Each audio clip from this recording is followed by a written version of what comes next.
Ravi de nous retrouver sur le plateau de Frika TV, votre télévision panafricaine. Frika TV, c'est aussi l'Afrique vue autrement. Salutations chaleureuses à l'endroit de nos fidèles téléspectateurs. Alors, ce soir, dans l'émission Panafricanisme 101, nous allons décrypter la thématique autour du défi de l'unité nationale en ce qui concerne le continent africain, berceau de l'humanité. Mais nous allons également parler avec nos invités du bras de fer qui, cette fois-ci, s'étend à une possible coopération entre l'Organisation mondiale de la santé et Madagascar au sujet du Covid organique tisane à base d'artémisia pour lutter contre la pandémie de Covid-19.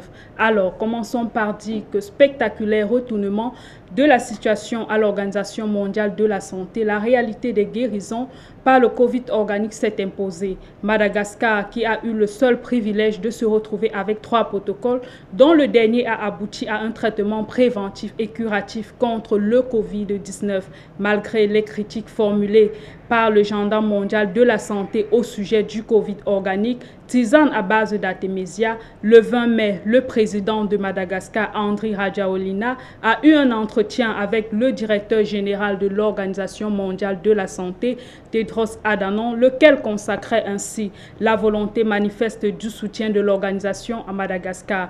Il s'agit d'une coopération non seulement avec Madagascar, mais aussi avec l'Afrique.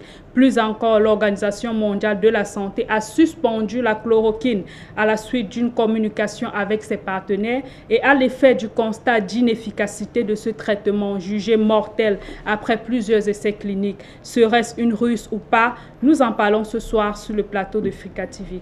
Allons du côté du Cameroun où l'archevêque métropolitain de Douala, Monseigneur Samuel Kleda, a bénéficié d'une rencontre avec le Premier ministre chef du gouvernement, Dr Joseph Djongouté, et à l'initiative du président de la République, son Excellence Paul Biya, laquelle a tablé sur la présentation du produit et l'ouverture à tout essai clinique, donnant ainsi libre cours à un possible soutien de la part du gouvernement camerounais.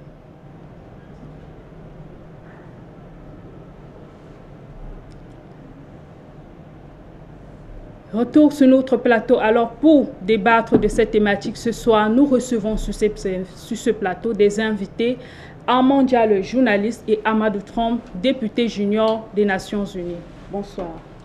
Bonsoir Winnie, je salue également très chaleureusement tous les téléspectateurs de panafricanisme, c'est ça, 101. C'est un plaisir pour moi d'être sur Frika TV.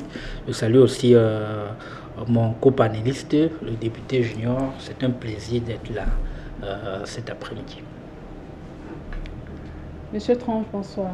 Oui, bonsoir, merci une fois de plus pour l'invitation. Et un bonsoir aussi à l'égard des spectateurs spéciaux de Frika TV. Et j'adresse une salutation chaleureuse à mon ami Adolphe Ndiaye, avec qui nous partageons toujours le plateau de Frika TV avec lui. Merci, nous sommes ravis également de vous recevoir sur le plateau de Frika TV et nous espérons apporter satisfaction à nos fidèles téléspectateurs. Alors nous allons commencer par nous poser la question, M. Ndiallo. Peut-on penser que la main tendue de l'Organisation mondiale de la santé soit une ruse ou pas? Bon, ruse ou pas, encore faudrait tu vois si c'est véritablement une main tendue aussi, parce que vous allez quand même vous souvenir que quand la pandémie du coronavirus est arrivée dans le continent africain, Madagascar a d'abord mis sur pied une première tisane qui n'a pas marché avant que le Covid organique n'arrive. Quand le Covid organique a été mis sur pied, le président Andry Rajoelina a porté cela sur lui et il a fait avec le concours de l'armée malgache. Voilà. Et il y avait un slogan à l'époque, tu dis, on stop et tu bois ou tu t'étais. Voilà, parce que jusque-là, quand même, ça allait quasiment un peu dans tous les sens. La chloroquine pouvait guérir ou pas cette maladie, mais le président Andry Rajoelina a pris sur lui d'imposer un produit qui somme tout à fait ses preuves. Voilà, parce que faut quand même dire qu'il n'a pas imposé ex nihilo, le produit a fait ses preuves. L'Organisation mondiale de la santé a estimé qu'il fallait attendre voir si des essais cliniques sont concluants. voilà, que la scientificité du médicament n'est pas encore véritablement déterminée, mais néanmoins, lui, il a continué à administrer. Vous allez voir que le pays, jusqu'aujourd'hui, si j'ai bonne mémoire, n'a qu'enregistré un mort. Il n'y a que des cas de, voilà, il y a que des cas de guérison. Il y a eu plusieurs pays africains qui ont emboîté le pas, notamment la Guinée équatoriale. Vous voyez quand même qu'il y a le sens panafricain du président de ce pays, de la Guinée équatoriale, et le Congo également. Il y a eu la République démocratique du Congo, où est originaire celui-même qui a mis sur pied le protocole de fabrication du Covid organique. Et il y a eu un embrasement. L'OMS a vu à un moment qu'il faut faire ce qu'on appelle un rétropédalage. C'est-à-dire qu'il ne faut pas seulement dire que la scientificité du médicament n'est pas déterminée, parce que l'OMS a quand même vu là qu'au fur et à mesure qu'on avançait, l'organisation perdait en crédibilité. Parce que vous dites qu'on ne consomme pas quelque chose et ailleurs les gens sont en train de consommer et les autres pays sont en train de valoriser, et ainsi de suite. Voilà, valoriser le produit. Il y a donc eu la visioconférence et l'OMS a dit que de combinaison avec Madagascar, ils devaient tenter de voir si le produit peut être homologué, oui ou pas, qu'il y aura des essais cliniques et ainsi de suite. Le président André Ajoulé a dit que véritablement, qui vont même dévoiler la potion. Il suffit seulement que l'Organisation mondiale de la santé puisse garder le secret. Maintenant, la grande question c'est que si eux-mêmes, parce qu'ils peuvent aller du côté de l'Occident, s'il n'y a pas de représentants malgaches qui sont un peu, qui ont le moral haut dans le processus peut-être de validation, de vérification, pour voir si le médicament peut être homologué. Les gens peuvent être corrompus et on utilise cette potion-là pour peut-être construire un médicament au niveau mondial. Donc, moi, il me semble ici, parce que jusqu'ici, même le vaccin qu'on disait qu'on devait mettre sur pied en train évidemment de piétiner, même s'il y a eu des tests cliniques, des essais cliniques en amont, mais en même temps également, ça peut non seulement être un mécanisme pour comprendre cette potion malgache qui est en train de faire faire véritablement ses preuves, pour utiliser cela comme un remède mondial de lutte contre le coronavirus, mais qui ne porte pas le Made in Madagascar. Parce que vous savez comment l'Organisation mondiale de la santé est constituée. Les États-Unis, le plus grand financeur de cette organisation, disait dernièrement qu'ils vont suspendre leur financement pendant un bon nombre de temps. Pourquoi? Parce qu'il y a des choses qui les a véritablement échappé et qui donnent l'argent à le cordon de la bourse. Donc il y a tout cela qui va véritablement avec l'Afrique ici. Principalement Madagascar doit être assez prudent, doit continuer à communiquer, des autres pays africains doivent emboîter le pas.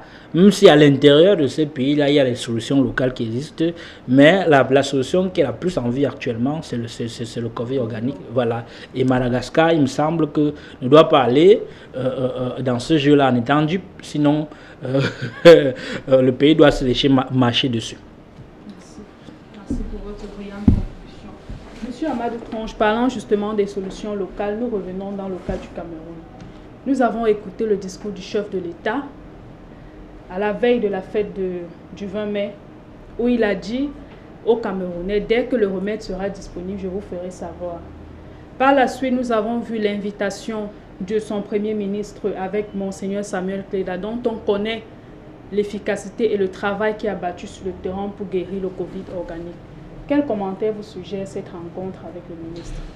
Tout d'abord, je félicite tout entier d'abord les pays africains qui ont fourni des efforts pour pallier à cette pandémie. Et parlant justement du Cameroun, et dès l'avènement de cette pandémie, il y a des efforts qui ont été mis sur pied par certains de nos agents. Par exemple, Samuel Kleda. Bon, je ne connais pas bien le nom de son médicament, mais bon. Et je pense que c'est la semaine prochaine, la semaine passée ou semaine surpassée qu'il a été invité. La semaine passée qu'il a été invité à la primature par le Premier ministre Dr Chief Diongouté. Et l'invitation, il faudrait dire quoi ici, ça montre à quel point donc le gouvernement camerounais est vraiment satisfait du travail que Monseigneur Samuel Kleda a accompli. Et je pense que le médicament n'a pas été accepté comme ça. Ça a été testé dans les laboratoires par les experts en la matière. Et aussi, allons au-delà. Il y a, parce que avant-hier, j'ai eu encore à connaître certains experts. Et il s'appelle Modibo Soudi, il est du côté du Nord, qui a adressé une lettre au ministre de la Santé, que lui aussi, à son tour, a trouvé des médicaments pour Covid-19 et nommé Soudikov, je pense, Soudikov. Bon, vous avez vu les cas qui ont été enregistrés dans le Grand Nord, par exemple, je pense, il y a à Garoua. Ces médicaments ont été testés et après, je pense, 10 jours, si ces malades n'ont encore pas fait des tests, ça sort toujours négatif. Donc, ça prouve à quel point nous sommes un peu plus solides. Avant, nous disons toujours que tout vient de l'Occident. Avec l'avènement maintenant de pandémie coronavirus, nous sommes sortis donc de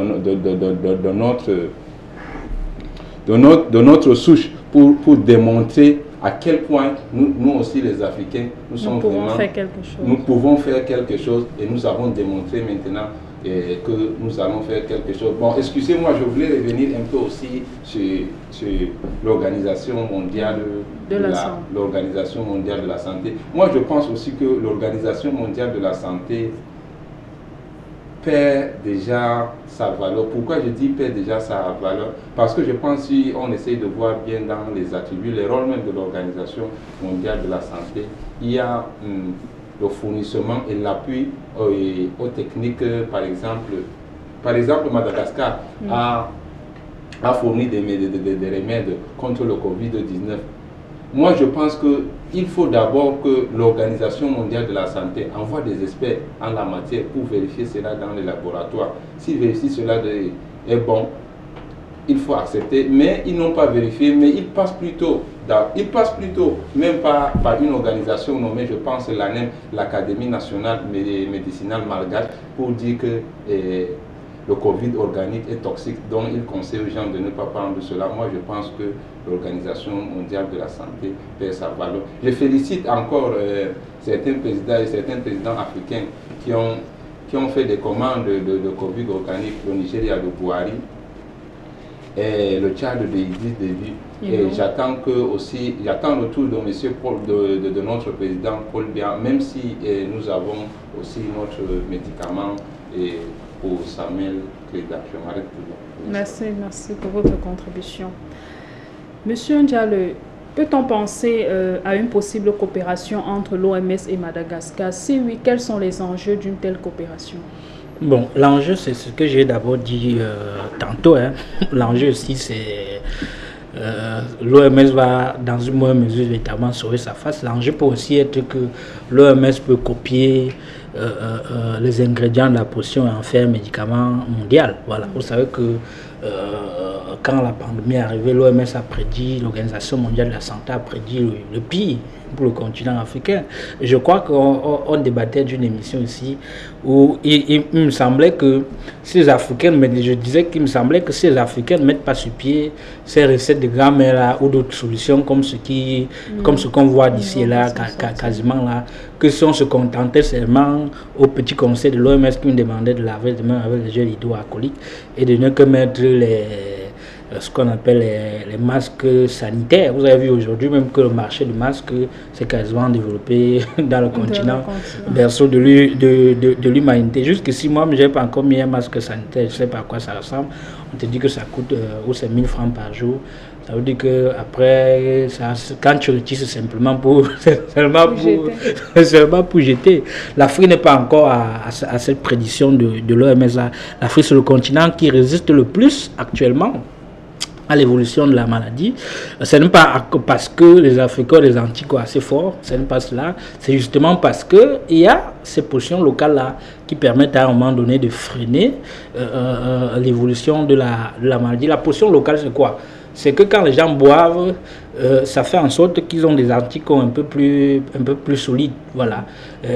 Parce qu'on ne peut pas m'expliquer dans un pays, par exemple, comme le Cameroun, où les gens se touchent véritablement dans les marchés, où les gens s'asseyent, et qu'il n'y ait pas de psychose de contamination, comme dans un pays comme la France, qui a fait le confinement. Et le Cameroun, jusqu'ici, n'a pas encore fait même un mini-confinement, parce que les gens ont continué à vaquer librement. Mais les cas de contamination vont grandissant. Oui, les cas de consommation vont être grandissants, mais il y a des guérisons aussi qu'il faille quasiment un peu signaler là. Pour revenir à la question fondamentale, l'enjeu aussi pour l'Organisation mondiale de la santé, il y a plusieurs enjeux. Les firmes pharmaceutiques occidentales qui financent en majorité l'Organisation mondiale de la santé peuvent déjà avoir quelque chose sous la main. Voilà, ils veulent mettre ça à la disposition générale, à la disposition de la population mondiale. Vous savez que cela doit leur rapporter. Et ils veulent à tout prix peut-être démontrer que la potion malgache n'est pas une bonne potion. C'est pour ça que l'Organisation mondiale de la santé tente d'entrer véritablement en combinaison avec le président malgache. Ils échangent. Là, c'est une option. L'autre option peut être qu'ils n'ont pas de médicaments, comme je disais au départ, et qu'eux-mêmes, ils ont essayé que le Covid organique est un médicament qui est indiqué. Parce que le Covid organique est fait d'abord d'artémisia et plusieurs autres médicaments et plusieurs autres ingrédients qu'on garde cachés. Il y a seulement l'artémisia qu'ils ont quasiment mis ça, voilà, à la portée véritablement du public. Ils peuvent donc utiliser ça pour en faire un remède mondial. L'autre peut être que ils se sont coincés le nez, c'est-à-dire qu'ils ont fait des fausses prédictions. Ils font donc un rétro-pédalage pour revaloriser véritablement l'image de l'organisation. Pour l'Africain ici, qui passe le temps à se plaindre qu'à agir, parce que vous avez vu que le président malgache est passé à l'action. Il n'était pas là pour dire que l'OMS a fait ceci, machin, ainsi de suite. Il se levait un matin, il a d'abord fait un premier essai, ça n'a pas marché. Deuxième essai, il a regroupé toute son armée. Et puis, il a mis le médicament à disposition de la population. Il n'a pas fait de confinement. Les gens vaquaient librement les occupations. Les écoles n'ont pas été fermées. Jusqu'ici, c'est le pays qui résiste le mieux, si on peut véritablement le dire, à la maladie. Il y a des pays africains qui ont copié. Voilà. Donc, on ne peut pas être là pour dire que si un médicament est disponible, les pays africains doivent dire que le médicament malgache est là, c'est déjà une solution. Même si en interne, il y a des solutions. Tout à l'heure, vous parliez un peu, par exemple, de la solution camerounaise de Monseigneur Samuel Kleda, qui est un homme originaire de l'extrême nord du Cameroun, de l'ethnie Tupuri. Voilà, vous savez que chez les Tupuri, ils font de ce qu'on appelle la médecine naturelle. Difficilement, les femmes Tupuri qui donnent naissance à près de 7-8 enfants vont accoucher par césarienne. Et difficilement également, elles consultent à l'hôpital ce qu'on appelle la médecine classique. Voilà. Et oui, médecine classique, contrairement aux femmes de la côte et des autres, elles accouchent énormément. Regardez par exemple quand elles gardent les maisons aussi, quand des familles viennent pour garder les maisons aussi à Douala, ou une femme qui a 9 enfants, elle n'a jamais fait de visite prénatale, ainsi de suite, mais elle accouche normalement.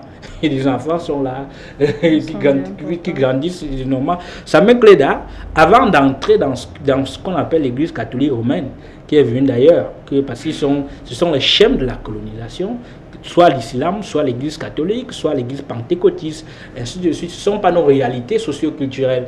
Mais il n'a pas perdu son côté naturopathe.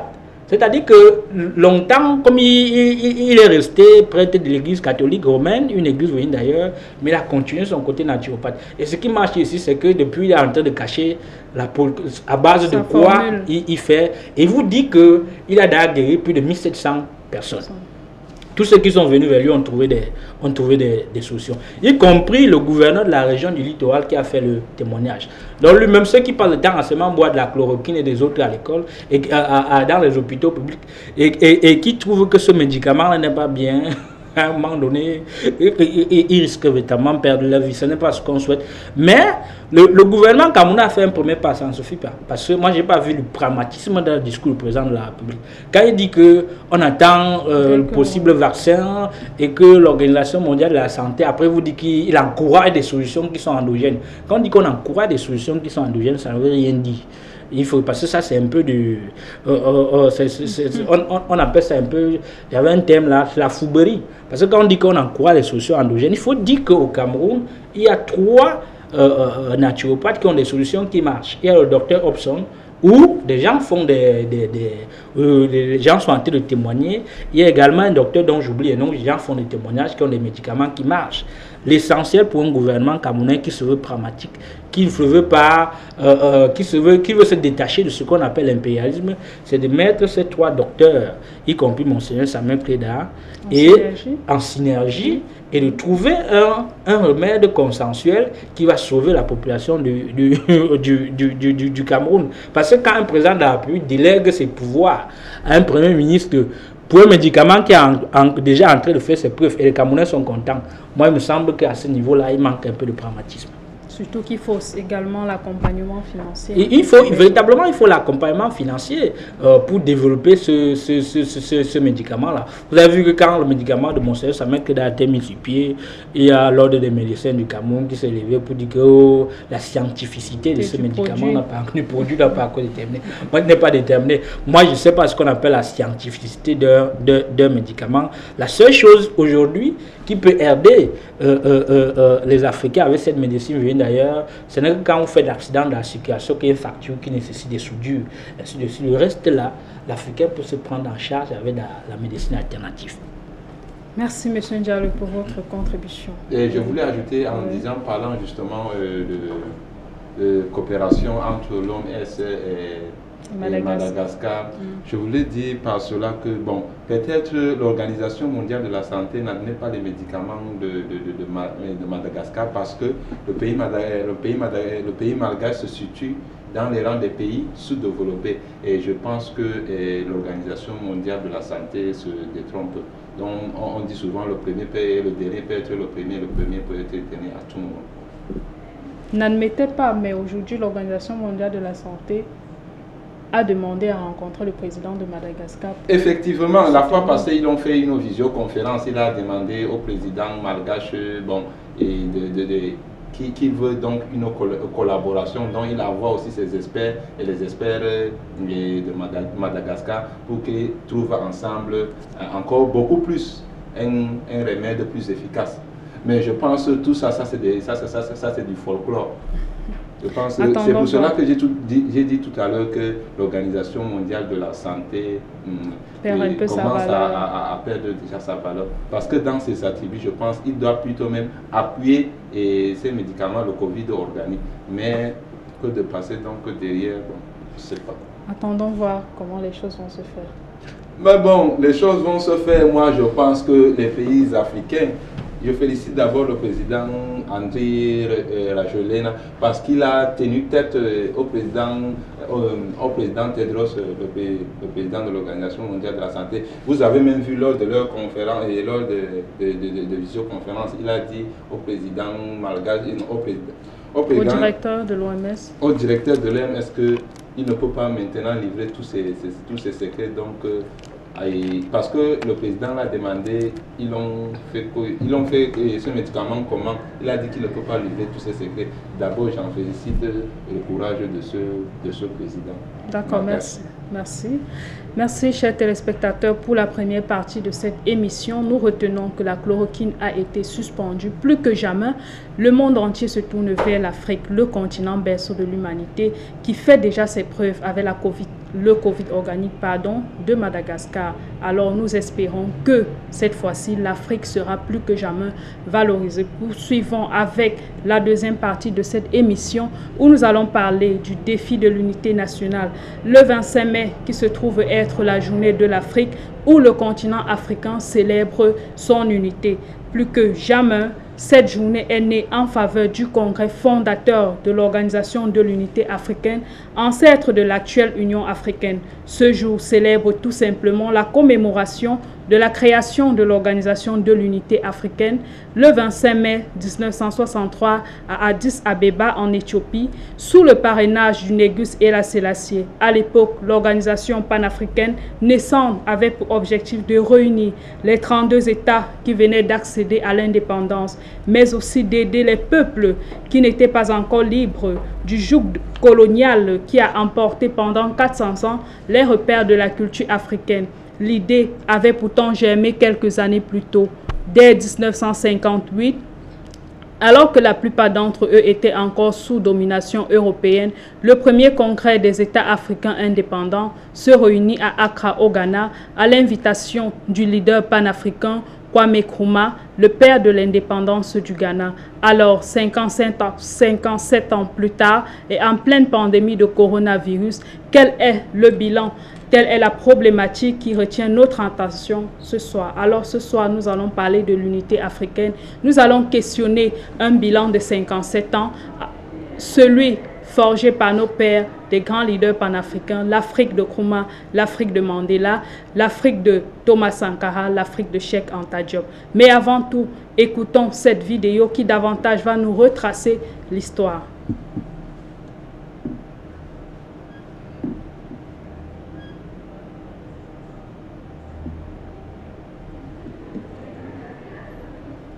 L'unité africaine comme idéal.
L'unité africaine comme idéal habitait les rêves de ces tout nouveaux États africains indépendants. Après les luttes pour l'autodétermination, il était question de réfléchir à un modèle politique et économique viable, panafricain et durable. Ainsi, le 25 mai 1963, 32 États africains signent la charte de l'Organisation de l'Unité africaine à Addis Abeba en Éthiopie. Un modèle de coopération d'inspiration communiste, mais surtout une structure dépendante de ses propres institutions et protectrice des intérêts de l'Afrique. Il n'est pas anodin que l'Éthiopie, terre que jamais les puissances européennes ne réussissent à coloniser, abrite alors ce sommet. En tête du mouvement, le Ghanéen Kwame Nkrumah, le Togolais Sylvanus Olympio, l'empereur éthiopien Haïlé Sélassié et le Malien Modibo Keïta. Une coalition panafricaine complète, incluant également les États d'Afrique du Nord. Il est surtout question d'entériner un fonctionnement économique convergent. C'est pourquoi, en juillet de l'année 1991, le traité d'Abuja au Nigeria prévoit la création d'un marché commun africain avant 2025. En 1999, l'OUA change de cap lors de la conférence de Sirte en Libye. Sur les prémices de 1999 donc, l'Union africaine est officiellement créée le 9 juillet 2002 lors du sommet de Maputo au Mozambique. Elle établit la paix et la démocratie comme condition sine qua non au développement du continent. Pour cela, elle adopte ses propres organes politiques. La Commission de l'Union africaine, le Parlement panafricain, le Conseil de paix et de sécurité. Pour favoriser les investissements étrangers, l'Union africaine crée le programme NEPAD, nouveau partenariat pour le développement de l'Afrique. Le traité prévoit aussi la création d'une banque centrale, concrétisation d'une zone monétaire, définie donc comme une monnaie commune. L'UA sera le fer de lance chargé d'accélérer et d'approfondir le processus d'intégration économique et politique sur le continent. Son acte constitutif prévoit des organes et institutions inspirés notamment du modèle de l'Union européenne. La vision de l'Union africaine est de bâtir une Afrique intégrée, prospère et en paix, dirigée par ses propres citoyens et constituant une force dynamique sur la scène mondiale. L'Union africaine est toujours en exercice, mais elle peine à atteindre ses objectifs initiaux. Tous les pays africains sont membres de l'UA, ainsi que la République d'Haïti, à l'exception du Maroc, qui en 1984 avait quitté l'OUA après l'admission de la République arabe sahraouie démocratique. Mais depuis janvier 2017, le Maroc a fait son retour au sein de l'organisation panafricaine.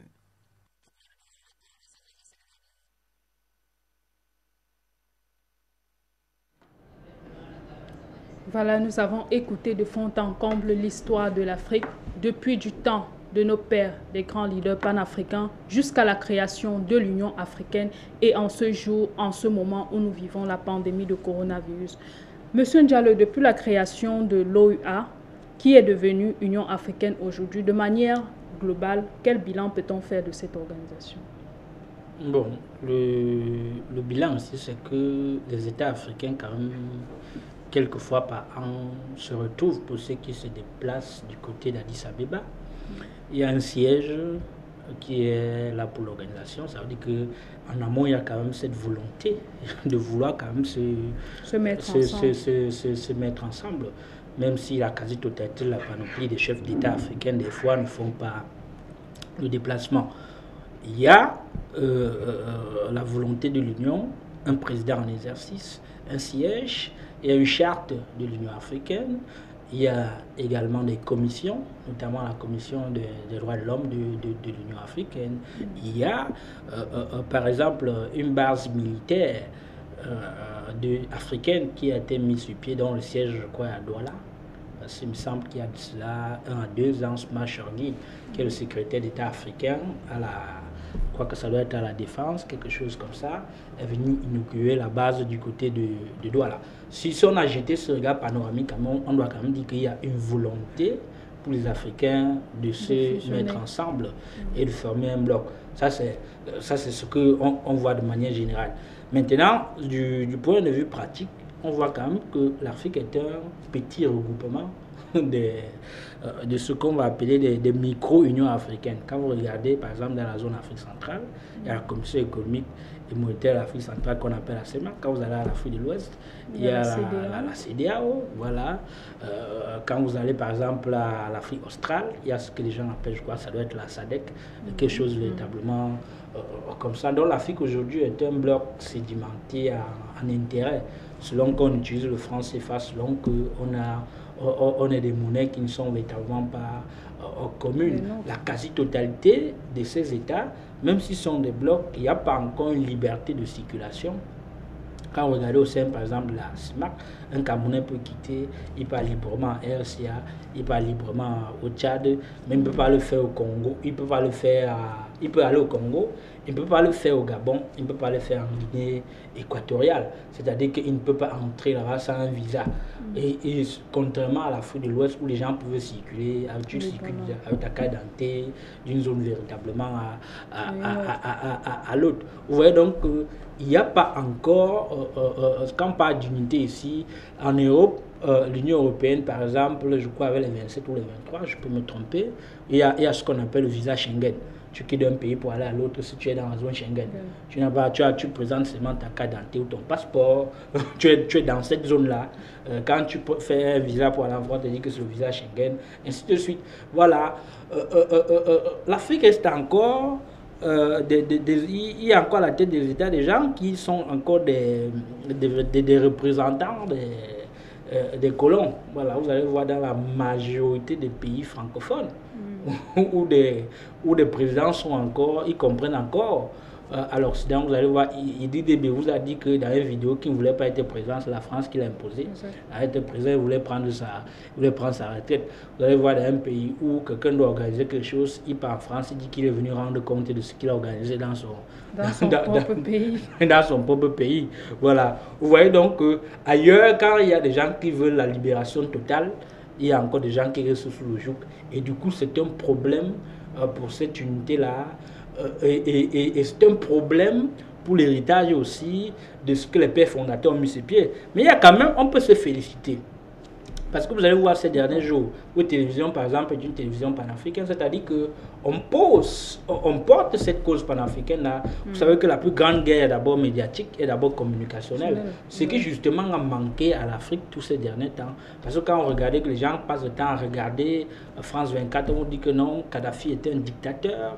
On dit que Mohamed El-Béchi est un dictateur. Tout le monde est un dictateur. Vu le noir commence seulement à réciter servilement. Vous allez voir qu'avec l'arrivée des médias comme Africa TV et les autres, la donne commence véritablement à changer. Ce qui est de positif, c'est que donc il y a une véritable renaissance africaine, une renaissance d'abord à travers des contenus médiatiques, et ça fait en sorte qu'il y ait une prise de conscience que le panafricanisme peut être aujourd'hui une arme de libération de l'Afrique, parce que c'est un continent qui est immensement riche, que ce soit du point de vue du sol, mais également de son sous-sol, que ce soit du point de vue naturel, le continent est assez riche, mais le continent est pillé.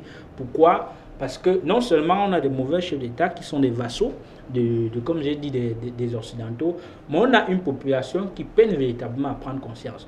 Le jour où la population africaine doit prendre conscience qu'elle est une force, qu'elle ne peut pas forcément être là à réciter servilement ce qui se passe ailleurs, l'unité africaine doit être une réalité. Pour moi, l'urgence pour l'heure actuelle n'est pas encore l'unité.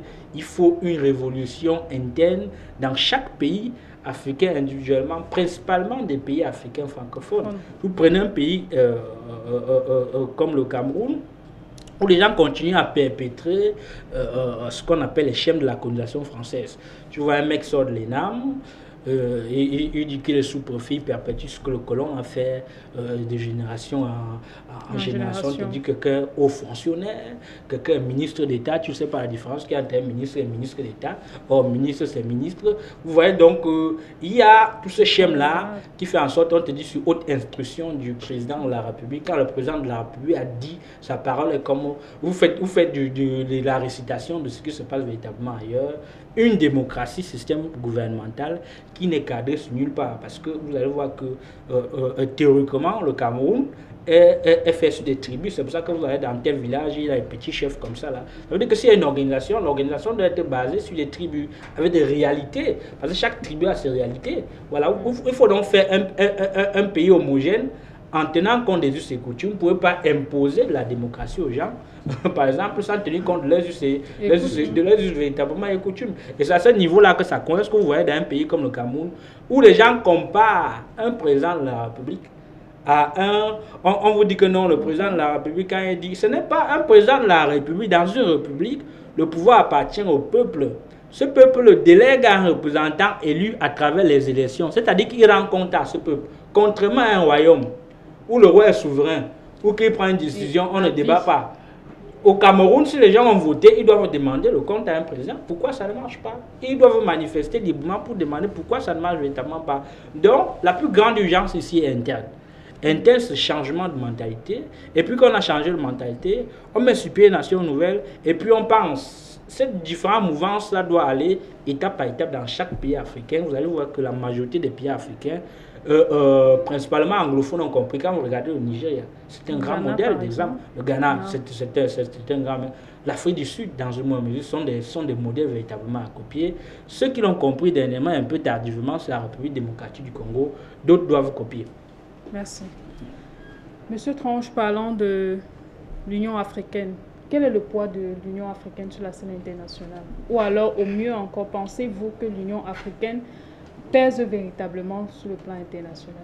Vous savez, Vini, depuis la création de l'Union africaine en 99, j'espère, nous pouvons quand même nous féliciter des efforts qui ont été entrepris par nos leaders. Quand je parle des efforts ici, il y a un petit effort seulement. Parce que, par exemple, quand vous voyez, par exemple, des réunions que les dirigeants africains font à Addis Abeba, vous voyez toujours à côté, on vous dit que c'est un représentant de l'Union européenne qui est là il fait un certain briefing pour aller rendre compte à l'Union européenne. C'est pour cela que je parle des petits efforts. Bon, parlant justement des leaders qui ont œuvré aussi pour l'Afrique. Moi, mon idole, c'est Kadhafi, Mohamed Kadhafi, bon, parce que je n'ai pas connu bien les autres, comme et Kwame Nkrumah et les autres. Moi, je reviens beaucoup plus ici au Cameroun. Parlant de l'unité ici au Cameroun, quand on parle de l'unité, nous sommes dans un contexte, par exemple, il y a plusieurs partis politiques, il y a plusieurs tribus, en tout cas plusieurs traditions et tout. Mais si nous voulons vraiment l'unité, et lors de son discours le 19 mai, l'honorable Cabral Libye avait dit que l'unité commence d'abord par l'unité de cœur. Ça commence au niveau du cœur. Bon, pourquoi il dit que ça commence au niveau du cœur?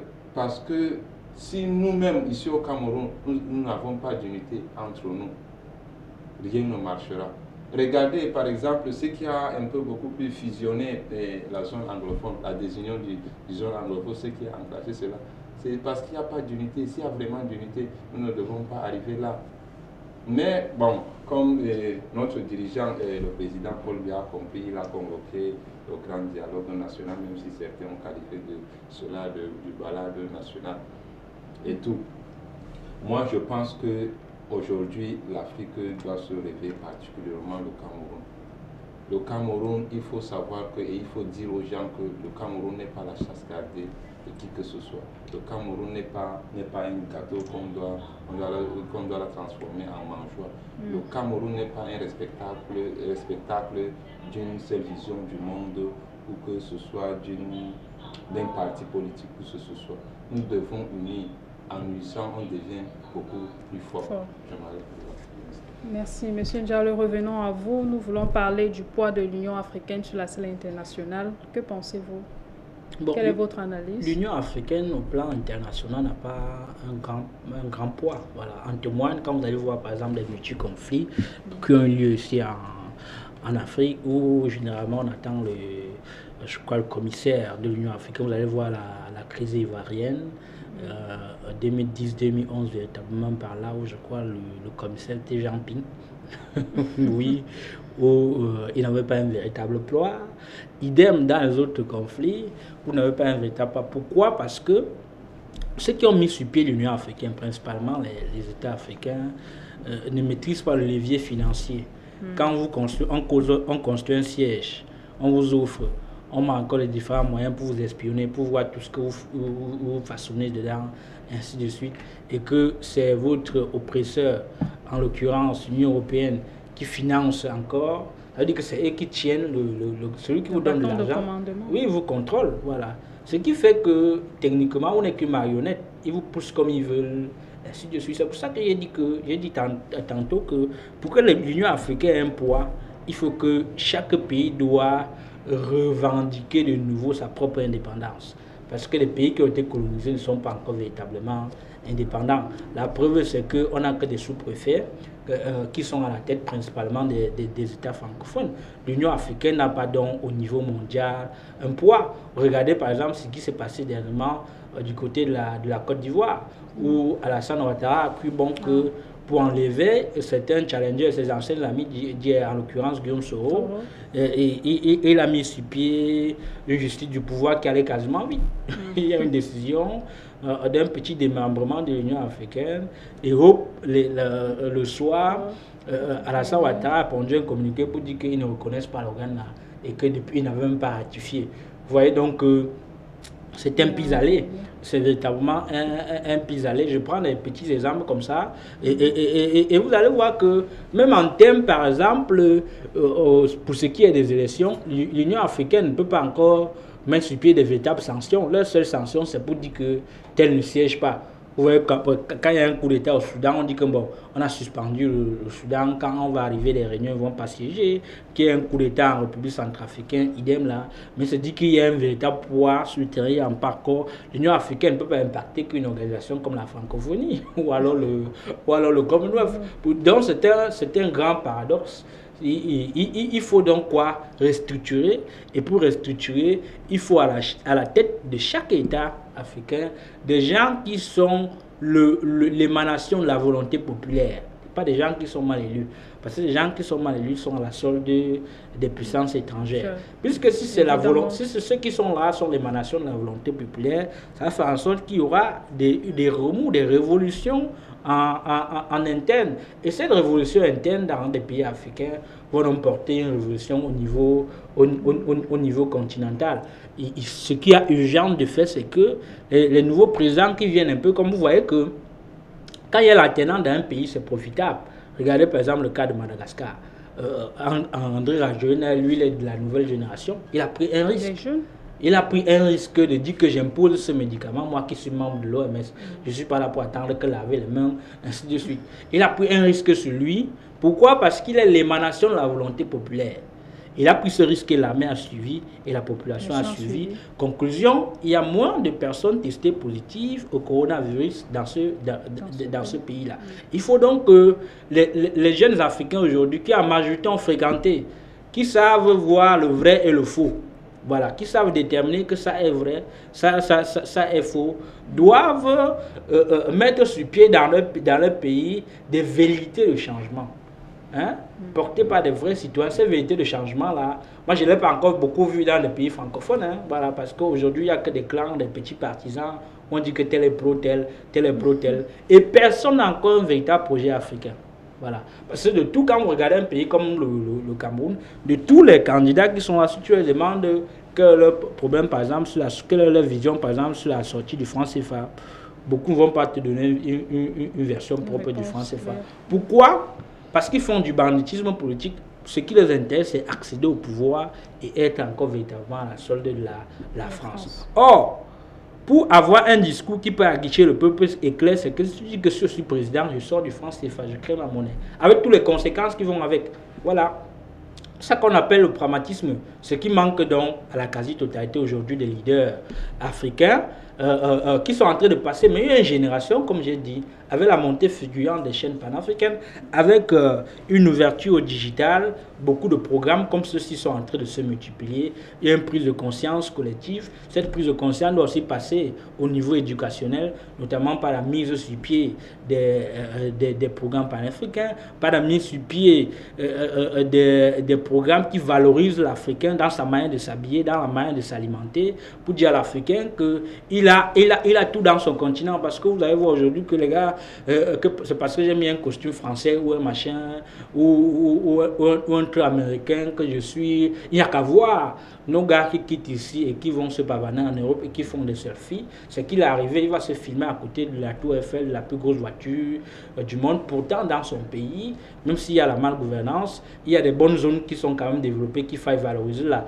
Donc le développement passe d'abord par la culturation. Il faut apprendre à cela, à aimer d'abord leur propre pays, à ne pas aller porter de la poubelle parce qu'il y a des gars qui sont prêts à dépenser des millions, à mourir dans le bateau pour aller là-bas envoyer des vieilles voitures qu'on a jetées véritablement ici, à développer les solutions locales parce qu'il est inconcevable que quelqu'un dépense 8 millions de francs pour aller porter ce que le blanc a jeté de la friperie, ainsi de suite, pour venir tuer l'économie locale. Si on était dans des pays où on avait des gouvernants qui étaient l'émanation des peuples, ils ne peuvent pas laisser la friperie entrer. On va donc encourager ce qu'on appelle localement des petits couturières, ainsi de suite, et on aura l'habillement africain. On n'est pas obligé aujourd'hui que nos jeunes doivent plus ressembler à des Américains qui mettent le chapeau derrière et qui font de la culotte baissée. Ça, ce n'est pas notre culture. Voilà. Et c'est toute cette volonté-là, vous voyez comment notre député junior, qui est un peu issu de la mafia onusienne, quand il est habillé en boubou, il est frais, c'est un bel Africain. Donc je pense quand même qu'il faut cette volonté-là de profiter de ce qu'on a au quotidien pour se développer, pour se valoriser. Et cela passe par la confiance en soi. Si l'Africain n'a pas confiance en soi, il ne peut pas avoir une vraie évolution. On ne doit rien représenter dans le monde. Vous avez vu comment on a délogé Gbagbo. Aujourd'hui, on le balade du côté de la haie, comme on veut. Et puis les Africains sont contents.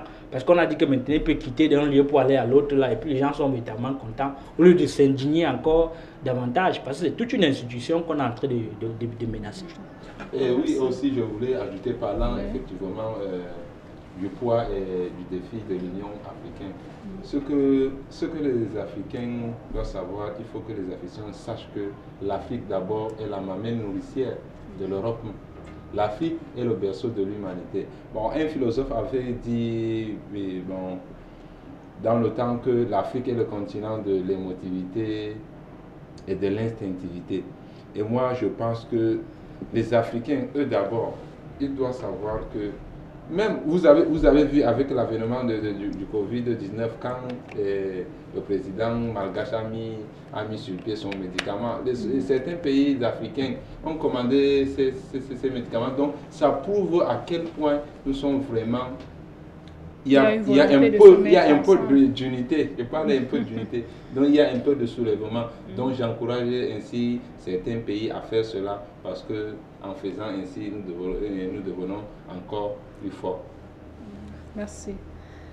Monsieur Jallo, le Cameroun a célébré le 20 mai, fête de l'unité nationale, dans un silence, peut-être à cause de la pandémie, mais également dans un contexte marqué par une multiplicité de crises. Oui. Quelle est votre lecture sur Moi, cette je situation? pense que quand on parle d'unité nationale au Cameroun, trivialement, ça ne veut pas dire que y a le tribalisme, que les cultures. Quand on parle d'unité nationale, ça veut dire que pour ceux qui suivent normalement l'histoire du Cameroun, vous savez que le nom Cameroun veut dire crevette. Rivière des crevettes. Voilà. Avant l'arrivée du blanc, le Cameroun en tant qu'entité n'existait pas. En tant qu'entité juridique, il n'y avait pas un pays qu'on appelle le Cameroun.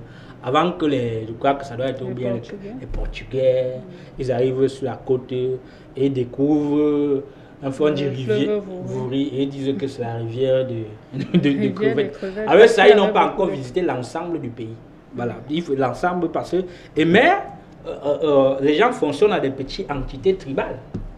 Après la Deuxième Guerre mondiale, il y a ce qu'on dit qu'après les Portugais, il y a l'Allemagne qui n'a que colonisé une petite partie, mais même si elle s'est étendue au nord-ouest, au sud-ouest, ainsi de suite. Et puis il y a eu la guerre que l'Allemagne perd, et puis il y a eu la séparation du Cameroun entre les Anglais et les Français. C'est ça la vraie histoire. L'histoire veut dire que le territoire qui a été créé par les Portugais et puis par les Allemands, à un moment est divisé. Et puis les deux s'unissent. Les deux s'unissent pour fonder la République unie du Cameroun. Du Cameroun, voilà. Qui deviendra plus tard la République du Cameroun, tout court, quand Paul Biya arrive au pouvoir. Voilà, si j'ai bonne mémoire. En 1884. Voilà, parce qu'aujourd'hui, quand on parle de l'unité nationale, les gens du régime nous perdent en disant que non, il y a le tribalisme. Ce n'est pas ça. L'unité nationale veut dire que c'est l'union entre la partie anglophone et la partie francophone du Cameroun. C'est ça qui est l'histoire. Maintenant, on est en train de célébrer une fête. On voit que la fête là se déroule dans un contexte où une partie de ceux qui sont allés hier ne sont pas contents. C'est-à-dire principalement les Camerounais du nord-ouest et du sud-ouest. La partie anglophone. Anglophone, voilà. Ils estiment que pendant l'unité, ils ont été dupés. Parce qu'ils ne peuvent pas comprendre que la Sonara, la zone où on produit le pétrole camerounais, et que les enfants qui sont là-bas ne profitent pas de cette manne, et qu'il n'y a jamais eu un directeur général qui est issu de ce là. Et puis qu'au niveau du Bakassi, je ne suis pas un géologue, on dit qu'il y a un pétrole rare, que c'est l'unique au monde qu'on a découvert là-bas, et que même ça, eux-mêmes voient que ça ne doit pas leur profiter. Du coup, ils se lèvent, il y a une volonté de dire qu'on va encore séparer. Comme les deux Cameroun. Oui, on va encore séparer les deux. Nous, on va encore revendiquer notre autonomie, notre indépendance. Voilà. Et si on va dans ce sens, on va dire que cette unité est menacée. Menacée pourquoi? Parce qu'à Idio, quand le Cameroun francophone a eu son indépendance le 1er janvier 1960, c'est le Cameroun francophone qui a son indépendance le 1er janvier 1960. C'est qu'il y a donc Amadou Ahidjo est Premier ministre. Voilà. Parce qu'on n'a pas célébré la fête de l'indépendance, parce qu'ailleurs les gens célèbrent la fête de l'indépendance. Mais au Cameroun, on ne célèbre que la fête de l'unité. Voilà. Si on devait célébrer la fête de l'indépendance au Cameroun, ça devait être le 1er janvier, puis c'est le 1er janvier que le Cameroun francophone a eu son indépendance. Amadou Ahidjo, alors président de cette partie du Cameroun, fait un discours qui est resté historique. On n'a pas voulu avoir deux fêtes. La fête de l'unité et la fête de l'indépendance. Ils ont plutôt choisi l'unité, qui est cette jonction entre les parties d'un territoire qui jadis était véritablement divisé. Voilà. On va voir que si Ahidjo a pu mieux faire de consolider cette unité nationale avec Paul Biya, l'unité nationale s'est plus galvaudée. La preuve, c'est que quand, à l'heure où on parle là, les gens sont en train de tomber du côté du nord-ouest et du sud-ouest parce que les gens ont porté des armes. La question, c'est que pourquoi ça n'a pas marché? La faute à le système de gouvernance en place, qui est ce qu'on appelle un système de centralisation. Où les gens pensent qu'ils peuvent rester du côté de Yaoundé, ils contrôlent tout sans tenir base de la réalité de la population. Et ce qu'on peut résumer de manière simpliste ici, c'est que si on ne prend pas garde, ce qui peut se passer, la revendication des anglophones peut s'arriver dans la partie anglophone. Parce que tôt ou tard, avec le rythme de la vie, les gens en auront marre. Voilà, les gens en auront marre et ils vont se rebeller. Donc pour moi, aujourd'hui, plus que jamais, l'unité nationale du Cameroun, qui n'a rien à voir avec le tribalisme, ainsi de suite, parce que jadis, les Camerounais vivaient en des groupes tribaux. Parce que aujourd'hui, par exemple, je vais être terre à terre. Quand vous êtes supporter du mouvement pour la renaissance du Cameroun, on dit que les Bamileke là, ils aiment se mettre entre eux, ainsi de suite. Mais quand quelqu'un qui est du PCN comme Cabral Libi part pour être candidat à la députation dans son village, on ne voit pas que c'est le tribalisme. Quand Tigouma laisse tous les autres villes du Cameroun pas dans son grand nom là-bas, là, on ne voit pas que non là-bas c'est le tribalisme. Il y a donc des petits... Et les gens doivent dénoncer ça. Pourquoi? Parce que si Cabral Libi se veut un leader national, il doit aller être candidat à Bafoussam pour qu'on voit. Il sait que techniquement, pourquoi? Il sait qu'il ne peut pas là-bas. Pourquoi? Parce qu'avant l'arrivée des Blancs, le pays était un petit regroupement de tribus où les gens faisaient des échanges entre eux, il y avait des chefs tribaux partout. Ce que le Blanc est venu tuer cette velléité-là et qu'aujourd'hui ça va quasiment un peu dans tous les sens. Donc pour moi aujourd'hui, plus que jamais, l'unité nationale qui est la jonction entre le Cameroun anglophone et le Cameroun francophone est plus que menacée et ce n'est pas un dialogue national qui va encore venir là pour régler la solution. Il faut une véritable transition pour refaire les tests et mettre les Camerounais de ces deux régions-là en confiance. Merci. Voilà, Madame, Messieurs, nous avons parlé dans cette deuxième partie de l'unité nationale. L'Afrique a célébré le 25 mai une journée mondiale, celle de l'unité africaine. Mais aujourd'hui, nous constatons, après 57 ans, que le bilan n'est pas toujours satisfaisant, même si nous pouvons noter quelques actions fortes de l'Union africaine. Il reste vrai que l'Afrique se doit de réinventer, de repenser, mais également de restructurer son panafricanisme actuel. Voilà, merci de nous avoir suivis. Merci à nos chers invités qui sont passés sur ce plateau et bonne suite de programme sur Africa TV. Merci. Il faut peut-être quelque chose.